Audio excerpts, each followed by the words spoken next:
Effet du confinement ou effet de mode, les granges de montagne connaissent un vrai engouement à l'achat. Les prix flambent pour quelques mètres carrés en pierre dans les Hautes-Pyrénées. Mathias Garnier et Emmanuel Fillon. C'est une fièvre qui gagne les territoires ruraux jusqu'au fin fond des Hautes-Pyrénées. L'activité immobilière est en surchauffe. Dans le Val d'Azun, les granges foraines destinées à stocker le foin et abriter les animaux sont transformées en habitations et vendues parfois à prix d'or. Entre ces murs pourtant, il n'y a ni eau courante ni électricité, juste le charme des vieilles pierres et du bois. Les gens, en fait, ils vont garder ces pierres apparentes la majorité du temps. Ils vont garder cette cheminée au maximum de ce qu'ils pourront sauver. C'est vraiment un mode de vie. Ici, vous n'êtes pas là pour avoir un super confort. Vous êtes là pour être proche de la nature, c'est tout.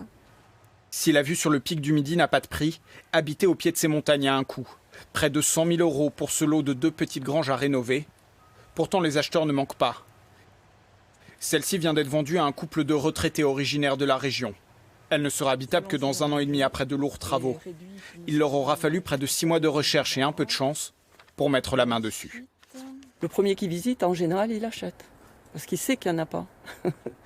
Donc nous, on a réussi à avoir celle-là parce qu'on était sur place et qu'on était les premiers à visiter.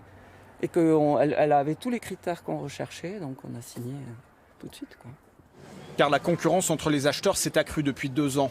Les confinements successifs ont convaincu certains habitants des grandes villes, au pouvoir d'achat souvent élevé, de s'installer dans les Hautes-Pyrénées, faisant flamber les prix de près de 30% par endroit.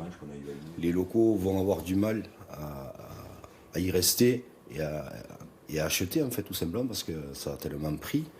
Et les salaires ici ne sont pas très élevés, donc c'est compliqué. Le changement de destination, c'est-à-dire la transformation de ces granges en habitations, est encadré par la loi. Il n'est en théorie pas permis d'y habiter à l'année. La restauration est elle aussi surveillée et soumise à des autorisations pour préserver le patrimoine agricole des Pyrénées.